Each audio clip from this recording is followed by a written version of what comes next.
Pô, eu preciso só de uma oportunidade pra eu mostrar pra esse cara aqui. Filma ele aqui. Vandinho, dono do time aqui.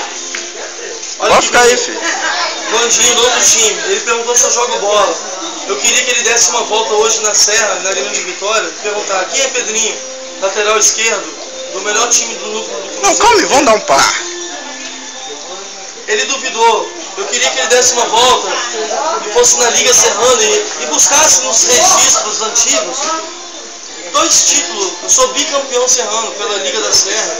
E essas canetas que vocês podem registrar aqui, ó, isso aqui, se minha mãe tivesse assinado o documento em 2000, pra eu ir pro Rio, essas canetas aqui valem milhões, cara. E se minha mãe fosse homem, eu teria 2 Você acha pais. que eu ia ser jogador de time nacional? Eu sou jogador de Europa, irmão. Jogador de alto nível. Segura aqui, tia, no banheiro aqui, rapidinho. Fica a dica aí, esse é meu clube. Vou jogar no YouTube amanhã cedo. Tamo junto, filma o meu brother aqui, ó. Bate o selfie ali pra nós aqui. Ali, velho. Dá um alô ali, ó. Nova contratação, tamo junto aqui, tô chegando no Vila Nova aqui, no VMC, tá ligado? JK, tamo junto. Meu parceiro aqui, Vandinho. Prometo 30 gols, cara.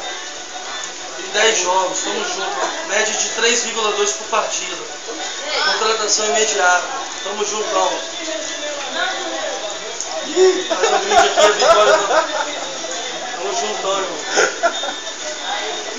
Gravar com você pelo dia maior hoje. Os meninos. Tá no YouTube a porra toda hoje.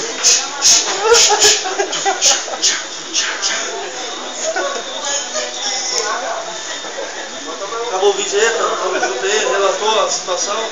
Manda esse DVD aí, irmão, pro Rio. Vejo, pô, 30 anos só.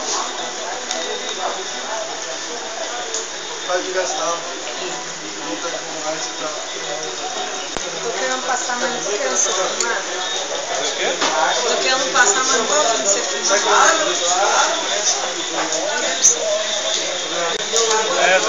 Qual é essa filmação, Diego? Sabe quem eu atendi lá semana passada? Da ótica você passar isso pra mim filmar ali. Hã? Eu atendi ela. Pode filmar aqui.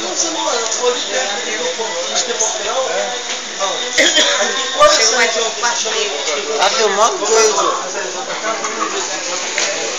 Amor, não tem nada de... Mas aqui tá ali, eu só quero o caralho, JK, mas aqui é chama, aqui é locadora. Qual o nome desse bar aqui, pessoal conhece? Locadora do LK, demorou. Aí eu conheci aquela menina ali. Ela falou, mano, mora no Vila Nova, mas eu moro lá perto da locadora.